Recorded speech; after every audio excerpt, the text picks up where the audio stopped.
여러분, 부동산 비밀 노트가 궁금하십니까? 지금 열어드립니다. 구독, 좋아요 눌러주세요. 어디?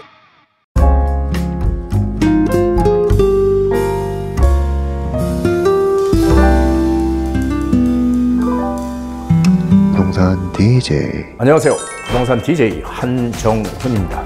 자, 오늘 주제는 긍정적인 시장 참여자들을 위한 그런 내용입니다. 어떤 내용이요? 비밀 노트. 자, 시장 상황 궁금하다고 많이 물어보시는데요. 지금 사실 언론이나 이런 데서 계속 상승 추세에 대한 얘기들을 많이 해요. 매매 시장 지금 화랑이다. 매매 거래량 엄청나게 늘어나고 있다. 이런 얘기 많이 하죠. 자, 그렇다면은 지금 이후에 올 하반기 가을 시장 이런 것들, 그리고 내년 시장까지 한번 폭넓게 아우러보는 그런 시간을 준비해 봤습니다. 자, 세미나 8월 28일 날 수요일 오후 2시입니다. 주제는요, 하반기 부동산 정책 방향과 재개발 투자 유망 지역 공개. 자, 재개발 유망 투자 지역도 마찬가지고요. 재건축 유망 지역도 같이 공개합니다. 자, 재건축을 할 때 우리가 재건축 사업성을 어떻게 판단하는지에 대한 그런 궁금증 많으시죠? 그런 것들도 해결해 드리고요. 자, 재개발 시장도 역시 마찬가지로 지금 어떤 시장이 어떻게 투자를 해야 우리가 이익을 극대화할 수 있는지 현실적인 그런 얘기들 준비해 봤습니다. 여러분들 하반기 시장에서 돈을 벌고 싶다면 무조건 빨리 달려오십시오. 여러분에게 기회가 열려 있습니다. 전세 매매 기본 법칙을 일단 인지를 하시고 살펴보도록 합니다. 자, 제가 늘상 말씀드렸죠. 전세가 매매가에 대해서 돌아가는 그런 시장 상황에 대해서 많이 말씀을 드렸는데, 전세가 매매가가 같이 올라요. 동반 상승하면은 경기 확장기로 보시면 됩니다. 전세가와 매매가가 같이 올라가. 지금이 딱 그런 시기죠. 경기. 자, 전세가가 매매가가 동반 하락하면은 경기 침체기다. 이렇게 일단 정리를 하시는 게 좋아요. 자, 다시 한번요. 전세가 매매가가 동반 상승하면 어떻게 돼요? 경기가 확장하는 확장기다. 이럴 때는 뭐예요? 유동성이 확대가 되고 통화량도 증가가 되는 이런 시점이죠. 자, 전세가 매매가 동반 하락하면은 어떻게 돼요? 바로 경기 침체기다. 이럴 때는 유동성도 감소하고 통화량도 줄어든다. 이렇게 일단 정리를 한 방에 하시자고요. 자, 그런데 매매가가 약세고 전세가 강세 현상은 어떤 경우에 일어납니까? 매매가가 약세인데 전세가만 오른다. 이런 경우 비일비재하죠. 자, 이럴 때는 제가 말씀드렸듯이 이 매매 수요, 집을 살 수요가 집을 사지 않고 임대 수요로 전환될 때 이런 현상이 발생한다. 이거 대표적인 사례가 있습니다. 이게 MB정부 때 일인데요. MB정부 때 보금자리 주택 아시죠? 보금자리 주택. 시세의 반값으로 뭐 신혼부부, 무주택자들한테 공급을 하겠다. 이거 보금자리 주택이죠. 그린벨트를 해제해서 민간 소유의 토지를 싸게 수용을 해가지고 아파트 부지를 조성해서 소위 얘기하는 반값 아파트로 공급을 하겠다. 이렇게 했습니다. 그래서 대표적으로 강남구 서초구 세곡동 내곡동 이런 곳에다가 시작을 했죠. 이런 곳에. 자, 이렇게 되니까 어떻게 됐습니까? 이렇게 되니까 자, 보금자리 주택 이렇게 하니까 집을 당장 사야 될 필요성이 있는 사람들이 어떻게 해요? 다 전세로 방향 전환을 했어요. 매매 수요에서 전세 수요로 전환을 했죠. 왜 그러냐면은 아니 거기에 입지 좋은 강남에 세곡동 내곡동에 보금자리 주택 당첨만 되면 로또인데 뭐하러 지금 집을 사? 그때까지 기다리지? 그러려면 어떻게 해야 됩니까? 그러려면은 전세 시장으로 들어갔다는 거예요. 이 사람들이 전세로 눌러 앉아 있자. 그리고 일정 시점이 됐을 때 보금자리 주택 당첨되면 글로 들어가 산다. 이렇게 해가지고 이렇게 되니까 어떻게 해요? 매매 시장, 매매 거래가 안 되니까 매매 시장은 침체가 됐고요. 전세 시장은 완전 화랑이었죠. 어마어마하게 전세값이 올랐습니다. 그 당시에. 자, 서울은 오히려 매매가는 하락했어요. 근데 지방은 오히려 반대로 매매가가 상승했죠. 왜 그랬냐면 지방은 보금자리 주택의 영향권에서 벗어나 있으니까. 보금자리 주택 영향권에 있었던 데는 서울, 경기입니다. 그러니까 서울, 경기가 영향을 받았고 지방은 영향을 안 받고 지방은 한마디로 매매가가 올랐고 서울은 매매가가 하락했다. 자, 수도권과 지방의 비동조화 현상이 이때도 생겼다는 겁니다. 자, 매매가 약세, 전세가 강세가 지속된다면 어떤 일이 일어날까요? 매매가 약세, 전세가. 그러니까 매매로 살 사람들이 전세로 눌러 앉는 거죠. 이럴 때는 어떤 현상이 일어나요? 매매 수요가 전세 수요 전환으로 인해서 매매가 전세가의 갭이 줄어든다. 이게 무슨 얘기냐면요. 매매가는 여기 100이고 전세가가 50인데 매매 수요가 줄어들고 전세 수요가 늘어나다 보니까 전세가가 이렇게 올라요. 전세가가 계속 이렇게 올라서 이 전세 끼고 투자를 하는 걸 우리가 갭 투자라고 얘기를 하잖아요. 그래서 이 매매가와 전세가의 갭이 줄어드는 거예요. 그래서 투자금이 작게 들어가는 거죠. 그래서 매매가와 전세가의 갭이 줄어서 오히려 투자를 이 매매 전세 수요가 오히려 투자를 할 수 있는 그런 시기가 무르익어 간다는 거죠. 그래서 전세 수요가 매매 수요로 전환되잖아요. 전세 수요가 매매 수요로 전환되면은 매매가 전세가 동반 상승으로 방향이 전환이 된다. 자, 전세가가 계속 오르고 우리도 똑같은 상황 겪었잖아요. 지난해 전세가는 계속 오르고 매매가가 좀 정체하고 그러다가 지금 어때요? 매매가 전세가 동반 상승으로 방향을 전환했다.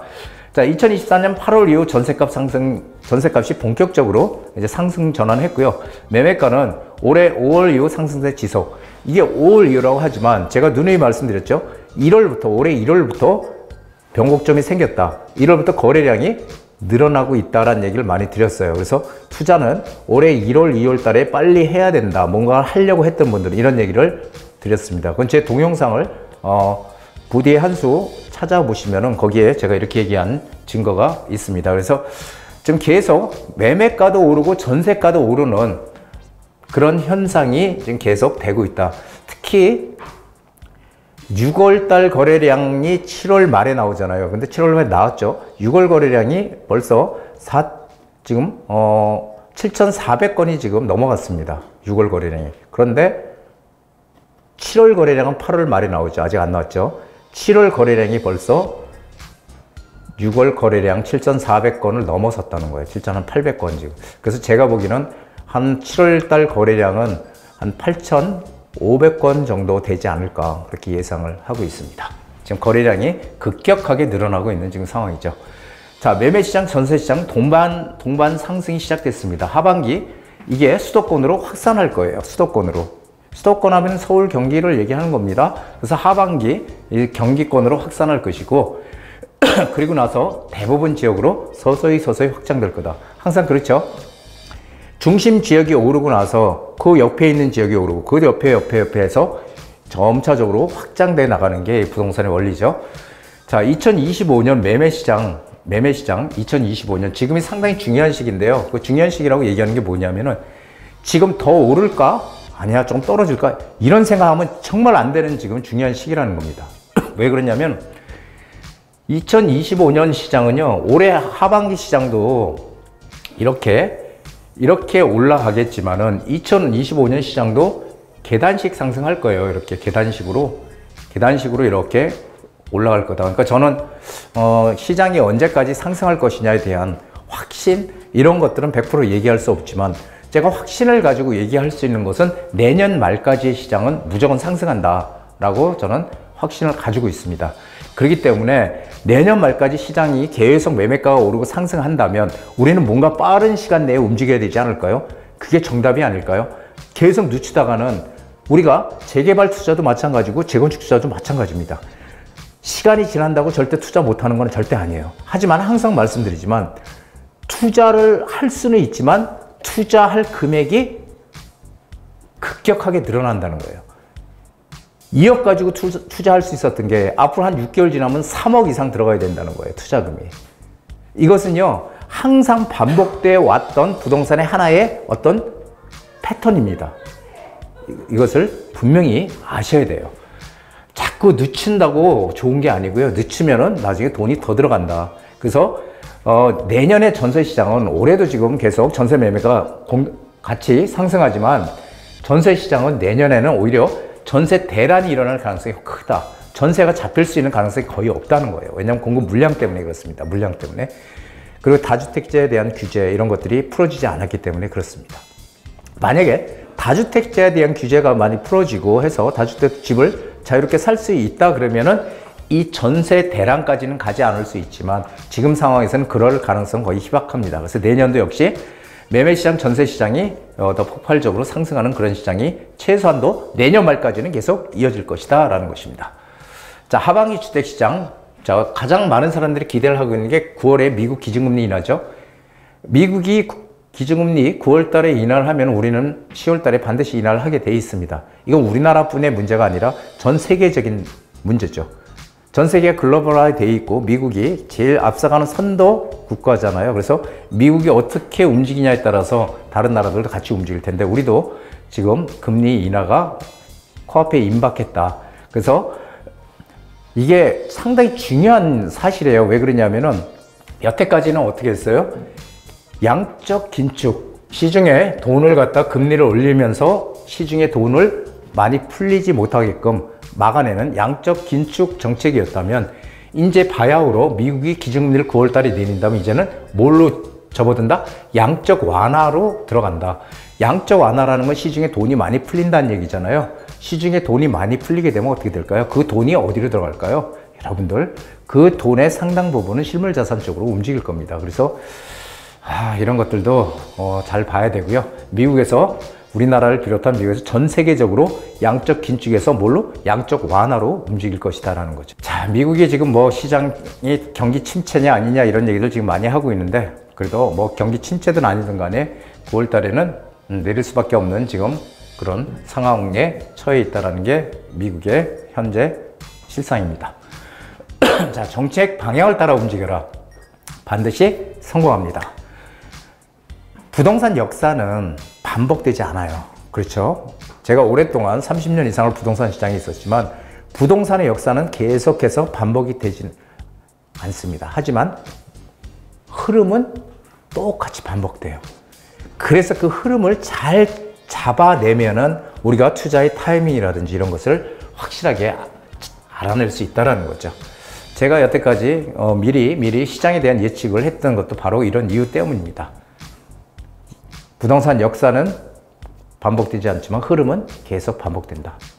자, 정부의 모든 대책이 뭐에 맞춰져 있어요? 공급에 맞춰져 있다. 이건 뭐 다들 아시는 얘기죠. 왜 그러냐면은 지금 지난 문재인 정부 때도 공급을 안 했고요. 그래서 지금 공급 부족으로 인해서 2, 3년 후 집값 폭등을 우려하고 있다. 이런 기사 보셨죠? 정부에서 우려하고 있다.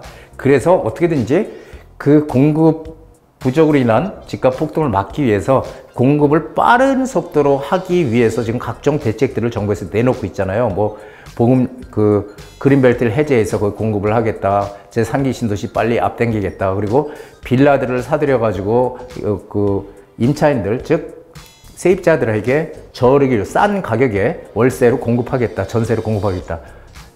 이런 정책들이 지금 나오고 있는 겁니다. 그래서 그만큼 지금 공급 부족에 대한 우려를 정부에서 크게 하고 있다는 얘기죠. 자, 그래서 공급 대책의 핵심은 뭐예요? 공급을 하기 위한 가장 큰 핵심은 재개발과 재건축이죠. 왜냐하면은 이 도심에서 공급할 수 있는 유일한 방법은 재개발, 재건축밖에 없잖아요. 예, 건물이 다 젖어 있는데 어떻게 해? 그러니까 결국 있는 거 부숴서 새롭게 짓는 방법밖에 없다는 거죠. 그래서 재개발, 재건축 무조건 들어가세요. 제발 무조건 투자하세요. 단 진행될 것과 안 될 것이 명확하게 이제 갈린다는 거예요. 여러분, 진행될 것을 우린 들어가야지 진행 안 될 것을 들어가는 게 안 돼요. 재개발, 재건축 무조건 투자하는 거 맞아요. 지금이 타이밍입니다. 이거 시간 늦추면 계속 올라요. 지금 한 달 사이에 벌써 유망 지역들의 재개발 빌라들이 눈 깜짝할 사이에 다 사라지고 있다는 게 팩트입니다. 너무 놀랍습니다. 그렇게 빨리 물건이 소진이 될 줄은 저도 몰랐어요. 이렇게 빨리. 하지만 지금 거래량 늘어남과 동시에 빌라 시장도 지금 급격한 그런 방향을 타고 있다는 거죠. 여러분들 늦기 전에 빨리빨리 움직이셔야 됩니다. 지금 내년 시장까지를 보면서 우리는 이 시장을 잘 관찰하면서 움직여야 되는데 빨리 행동해야 된다는 거예요. 자, 그래서 진행될 것과 안 될 것, 이것을 분명히 가려야 된다. 그리고 한 단어만 기억하면 됩니다. 예전에 뭐 사업성 좋은 것 어쩌고저쩌고 했지만 지금 무조건 사업성이에요. 사업성. 이 사업성이 좋은 것만 무조건 들어가면 돼요. 외곽에 있든 어디에 있든 간에 이 사업성이 높은 곳은 무조건 할 겁니다. 왜 그러냐면요, 지금 예전과 상황이 좀 틀려진 게, 제가 외곽엔 투자하지 말라는 얘기를 많이 옛날에 했잖아요. 근데 지금 상황이 틀려진 게 뭐냐면은 재건축을 하든 재개발을 하든 관건은 사업성이에요. 사업성이 나와야, 즉 아파트를 짓는데 주민들, 조합원들한테 다 한 채씩을 주고 남는 걸 일반 분양을 해서 이 건설사가 수익을 가져가야 되는데 문제는 일반 분양이 없다면 건설 수익이 안 생기잖아요. 지금 건축비 뭐 다 자재비 다 올랐잖아요, 지금. 그렇기 때문에 타산이 안 맞아요. 타산이 안 맞으니까 재개발 이런 것들이 중단이 되고 지금 뭐 안 한다.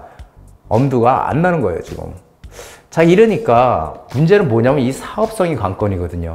그러니까 사업성이 나오는 데라면 건설사들이 달려들 거 아니에요. 자기네들 먹을 게 있으니까. 먹을 게 있잖아요. 그러니까 조합원들이 아파트 가져오고 일반 분양 많어? 그럼 우리 이거 해서도 충분히 먹을 게 있어? 이렇게 되면은 당연히 하겠죠.